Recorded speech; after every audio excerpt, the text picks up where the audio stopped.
I didn't realize how much I'd started tiptoeing in my own home until one morning I caught myself holding my breath, just opening the fridge.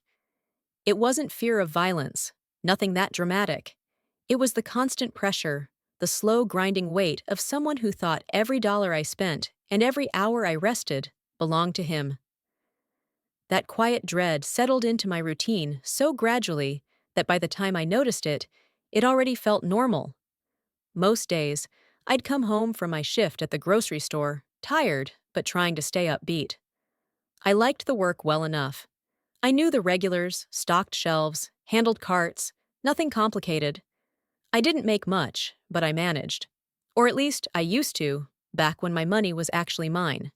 Back before Evan moved in temporarily, which somehow turned into him staying indefinitely without ever contributing more than vague promises and dirty laundry. At first, it was little things. He'd borrow $20 for gas and forget to pay me back. He'd ask me to pick up snacks or cigarettes on my way home and treat it like a shared expense, even though he never shared anything with me. When I'd bring it up, he'd laugh and say I was too uptight about money, like being responsible made me the problem. I brushed it off because the arguments didn't seem worth it, and honestly, I didn't want to feel petty. But the tone shifted. Subtle at first. He started making comments about how I should take more shifts because we needed the money. He'd roll his eyes when I turned down overtime, even though I was the only one working. He'd complain about the power bill as if I was the one running a TV all night while he slept through the day. And when I pointed out any of this, he'd twist it back on me, say I was overreacting, say I was imagining things, say I always looked for something to fight about. The worst part was how he acted like my paycheck was automatically his to manage. He'd ask what I got paid when it came in, how much I'd put toward the bills. He stopped asking, eventually. He just expected. And I kept covering more and more because the alternative was listening to him sulk, guilt trip, or accuse me of wanting to see him fail. I should have pushed back harder, but living with him felt like walking uphill in mud. Every conversation turned into a debate he somehow won. Every boundary I drew made me feel like I was being unfair. And every apology he gave, usually after a long silent stretch, came packaged with a reminder of how hard things were for him right now. Still, there were moments that snapped me awake, like the day I found out he'd sold the old lawnmower my dad left me and spent the cash on drinks with friends. He said, "It was just sitting there," as if that justified everything. Or the time he used my debit card because it was closer, draining the last of my grocery budget for the week. Those moments didn't feel like accidents or misunderstandings. They felt calculated, entitled. And yet, I kept convincing myself things would get easier once he got back on his feet, even though I had no proof he was trying to stand at all. The real turning point came on a night that should have been quiet. I'd just gotten home from a long shift, sore from hauling boxes in the back room. I walked in to find dishes piled in the sink, lights left on in every room, and Evan stretched out on the couch complaining that the internet had slowed down. He didn't even look up when he said, "Hey, can you grab me something to eat? I'm starving." Something in me cracked, quietly, like a thread snapping. I heard myself say, "You could have made something," and he immediately launched into a rant about how I made everything so negative lately. He accused me of being lazy because I didn't pick up more hours. Lazy? Me. The only one paying for everything while he lived like a guest who never planned to leave. That word echoed in my head long after he stopped talking. Lazy. I wasn't angry yet, not fully. But I felt something shift, something steady and cold. It was the first moment I admitted to myself that this wasn't a rough patch. It wasn't temporary. It wasn't love, or partnership, or anything close. It was abuse dressed up as inconvenience. And the more I replayed the past months in my mind, the clearer it became. He wasn't going to stop taking. Not until I was empty. That night, lying awake in the quiet, I felt the first spark of resolve. I didn't know exactly what I'd do yet, but I knew this much. I was done pretending this was normal. I was done carrying both of us. I was done letting him drain my life one bill, one chore, one excuse at a time. The next few weeks felt like living under a leaking roof. Nothing dramatic enough to call an emergency, but steady, constant damage that I could feel in every corner of my life. Evan wasn't just taking advantage of me anymore. He was depending on it, counting on my silence, pushing a little harder each day to see how much I'd tolerate. He started waking me up early to ask if I could transfer him just a little money so he could grab breakfast. He'd text me during shifts asking when I'd be home because he didn't feel like cooking and wanted me to bring food. He took my car without asking and returned it with the tank nearly empty. When I tried setting boundaries, he'd respond with guilt or irritation, sometimes both. "I thought you cared about me," he'd say. "You're supposed to be supportive." Supportive! Like I was his personal safety net. The financial pressure got worse. I noticed small charges on my bank statement he couldn't explain. Then bigger ones. One afternoon, when I was already stretched thin, I realized he'd used my card again, this time to buy himself a new pair of shoes. When I confronted him, he shrugged and said, "You always overreact about money. I'll pay you back." He wouldn't. He never did. But the strangest part was how normal he made it all sound, how easily he twisted the story until I felt guilty for even questioning him. He'd sigh, rub his head, and say he just needed help right now, as if I was cruel for hesitating. The emotional exhaustion crept in quietly. I stopped buying things for myself because I had to cover whatever he forgot. I stopped visiting my sister because I was too embarrassed to admit what my life had become. I even started picking up extra shifts, not because I wanted to, but because I couldn't keep up otherwise. And still, Evan acted like I wasn't doing enough.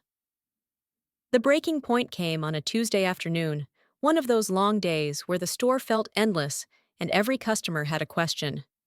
I got home to find Evan sitting at the table with a stack of envelopes spread out, like some kind of budget meeting. My stomach dropped immediately. None of those envelopes were addressed to him. He looked up at me calmly and said, "We're behind on bills again. You need to call the electric company tomorrow and sort it out." We. As if he had paid even a single cent. I asked why he hadn't handled any of it while he was home all day. He scoffed and said I was better at dealing with that stuff, and besides, he was mentally drained lately. Meanwhile, I had just come home from a 10-hour shift, still in my uniform, still smelling like cardboard and floor cleaner. Then he said the words that finally snapped whatever was left of my patience. "You wouldn't be so stressed if you managed your money better." My money, better. Coming from a man who contributed nothing.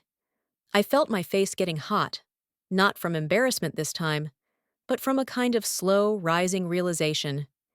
He wasn't clueless, he wasn't struggling, he wasn't overwhelmed. He was using me. He had been using me for months, and every time I tried to pull back even a little, he pushed harder. He didn't see me as a partner. He saw me as a resource: food, shelter, transportation, labor, and a bank account he could dip into whenever he wanted. He stood up, shoved the envelopes toward me, and said, "Figure it out tonight, okay? I'm gonna take a nap." He walked away. I stared at the bills, at his messy handwriting scrawled across my paperwork, and something inside me solidified. A clean, final click. I wasn't confused anymore. I wasn't guilty. I wasn't making excuses. I was done. Not in an angry, impulsive way. Not in a screaming match kind of way. I just felt a strange, steady calm. I finally saw the situation clearly, and once I saw it, I couldn't unsee it. I knew that if I confronted him head-on, he'd twist it, talk circles around me, make me feel like I was the unreasonable one. I knew yelling wouldn't change him. I knew arguing wouldn't undo what had already happened. So instead, I quietly decided something else. If he was going to build his entire comfort on my back, I would let him, just long enough for him to trap himself in it. From that moment on, everything I did had a purpose. And I didn't tell him a single thing. I didn't change anything at first. That was the smartest part. If Evan sensed even a hint of pushback, he'd shift tactics, play the victim, or suddenly become the most attentive man in the world. so I kept my routine exactly the same. Quiet, agreeable, predictable. I still picked up extra shifts. I still bought groceries. I still let him think I was exhausted but compliant. Meanwhile, I started documenting everything. Every withdrawal I didn't authorize. Every charge he forgot to mention. Every bill he handed off to me while contributing nothing. Every text where he asked for money, favors, or errands. I wasn't planning anything dramatic. I just needed proof, something solid, something undeniable. Because Evan lived in a reality where he was always the victim, always struggling, always misunderstood. If things blew up, he'd try to paint me as unstable or selfish, and I refused to let that happen. The second part of my plan was even quieter. I opened a new checking account at a small local bank he didn't know I'd ever dealt with. I redirected my paychecks there. My old account still existed, but I kept just enough in it to look normal. Groceries, gas, maybe a takeout meal every now and then. The rest went into the new one. Evan didn't notice. He never checked my balances. He just assumed money came from nowhere, like refillable air. As long as his lifestyle stayed the same, he stayed comfortable. The third piece fell into place without effort. Our landlord, a kind older man named Mr. Kirk, mentioned over the phone that our lease renewal was coming up in a couple of months. I asked a few casual questions, nothing suspicious, and learned something important. Only my name was on the lease. Evan had never signed anything. He wasn't even an official tenant. That was all I needed. From that point on, I let Evan sink deeper into his habits. If he wanted to take my car without asking, fine. If he wanted me to pick up dinner, fine. Every selfish decision he made only strengthened the case I was building. Not legal, just practical. When he finally demanded something I wasn't willing to give, I wanted there to be no room for argument about how we got there. The final straw, the one I was waiting for, arrived almost exactly on schedule. Evan announced one morning that he wanted to upgrade his phone. Not needed, wanted. I told him gently that things were tight right now. He didn't care. He said he'd use my card just for the setup fee and pay me back when his tax return came in. I knew he hadn't filed anything. I also knew he wouldn't pay me back. So I let him try. When his card got declined, he called me from the store, annoyed. "Can you transfer money real quick?" he said. "I'm already here." I told him calmly that I didn't have it today. The panic in his voice told me everything. He had gotten so used to leaning on me that he hadn't even considered the idea I might not catch him anymore. He came home angry, pacing, frustrated that, "We can't afford anything." That word again. We. He launched into a rant about how I needed to work more, budget better, stop spending on stupid stuff. It was a full 15-minute speech about my responsibilities, not his. I listened to all of it without reacting. Then I said lightly, "You're right. Something has to change." He looked satisfied, almost smug, as if he'd finally gotten through to me. He had no idea those were the last calm words I'd ever say to him. The next morning, while Evan slept until noon like always, I quietly packed every belonging of mine that mattered into my car. Clothes, toiletries, documents, the few sentimental things I owned. I left behind anything we had bought together, which wasn't much. Then I went straight to the leasing office. 30 minutes later, I had officially given notice that I'd be vacating the apartment at the end of the month. Because I was the only leaseholder, that notice applied to the entire unit. Evan had no legal right to stay once I moved out. The landlord even thanked me for handling it properly and said he'd coordinate with me directly for inspection and keys. By the time Evan finally woke up, I was back home, calm, composed, and ready. He didn't notice the missing things at first. He stormed into the kitchen, demanding coffee, and asking why the internet was acting slow. He didn't look closely enough to see the empty drawers. I waited until he finally paused long enough to look at me. "We're moving out at the end of the month," I said simply. His expression cracked. Surprise, confusion, anger, all fighting for space. "What do you mean we're moving?" "I mean I'm moving," I said, "and you're not on the lease." He froze. The realization hit him like a dropped box. I didn't raise my voice. I didn't explain myself. I didn't defend anything. I just let the truth sit there, cold and final. For the first time in months, he had nothing to say. Evan's silence didn't last long. It never did. After a few stunned seconds, he started grasping for control. First confusion, then anger, then the usual guilt trips. He paced the living room, hands flying, voice rising and falling as he tried every tactic he had ever used to keep me in place. He said I was overreacting. He said I was abandoning him. He said I was heartless. Then he switched to promises. He'd get a job. He'd start contributing. He'd change. He just needed one more chance. The thing is, I didn't feel angry anymore. I didn't feel scared. I didn't feel guilty. All the emotions he used to stir up in me had burned out weeks ago. Standing there, I felt strangely steady, like I'd stepped outside the fog and finally seen the shape of everything clearly. So I didn't argue. Whenever he tried to derail the conversation, I brought it back to the same line, quietly and consistently. You're not on the lease. I'm moving. You'll need to find somewhere else. No yelling, no explanations, just boundaries he couldn't twist. That calmness shook him more than anything. He didn't know how to fight someone who wasn't fighting back. His voice cracked, then hardened, then cracked again.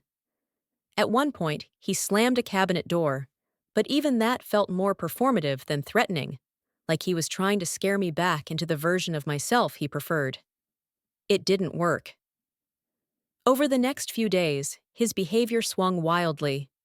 Sometimes he'd act sweet and nostalgic, like we were a real couple again.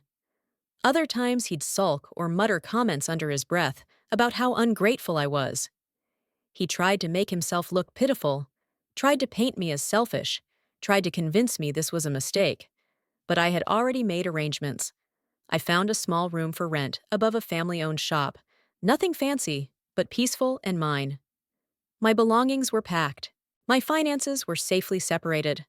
I had spoken to the landlord, scheduled the inspection, and prepared everything down to the smallest detail.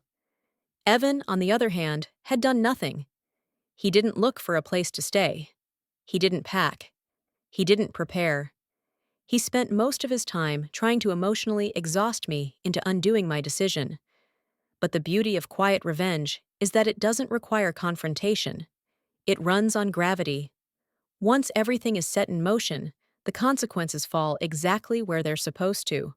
The day of the move-out inspection arrived faster than he expected. I told him the exact time. I reminded him twice. I even wrote it on a piece of paper and taped it to the fridge. He acted annoyed every time, as if the whole situation inconvenienced him personally. That morning, I loaded the last of my things into my car and waited. Evan still hadn't packed a single bag. He was sitting on the couch, arms crossed, pretending everything would magically resolve itself. When Mr. Kirk knocked on the door, Evan looked up like he'd been caught in a lie he hadn't prepared for. The landlord walked through the apartment with me, checking walls, floors, fixtures, cabinets, standard end-of-lease stuff. Evan hovered awkwardly, trying to insert himself into a conversation he wasn't part of. At the end, Mr. Kirk turned to me and said, "Everything looks good. Just leave the keys on the counter when you're ready." Then he glanced at Evan, just a quick, knowing look, and added, "And remember, once she returns the keys, the unit will be considered vacant." Evan swallowed hard. I thanked the landlord, walked him out, and closed the door. When I turned around, Evan finally looked scared. Not angry, not manipulative, not offended, just scared. "What am I supposed to do?" he asked, voice cracking. I shrugged lightly. "Figure it out, like I've been doing." He opened his mouth to argue, but no words came. I placed the keys on the counter, grabbed my last box, and headed for the door. He followed me halfway, then stopped in the middle of the living room, as if the weight of everything he'd taken for granted was finally landing on him at once. I didn't give a speech. I didn't offer comfort. I didn't forgive him or curse him. I just said, "Take care of yourself," and walked out. He called after me, my name once, then again, but I didn't turn back. Not out of cruelty, but because there was nothing left to explain. He had built a life where I carried everything, and when I stepped away, the whole structure collapsed under its own emptiness. That was the real revenge. Not anger, not payback, just freedom. In the weeks that followed, he sent a few texts, vague apologies, promises, complaints, then finally silence. I never blocked him. I simply didn't respond. His problems were no longer mine to fix. My new place was small, but every bill I paid was mine. Every meal I cooked was for me. Every quiet evening felt like reclaiming a part of myself I didn't realize I'd given away. The biggest lesson wasn't about money or chores or manipulation. It was this: abusers don't always scream. Sometimes they drain you quietly, one favor, one guilt trip, one excuse at a time. And the smartest revenge isn't dramatic. It's reclaiming your life so completely that they're left standing in the ruins of their own dependence. For the first time in a long time, I felt light, steady, free, and I didn't tiptoe anymore.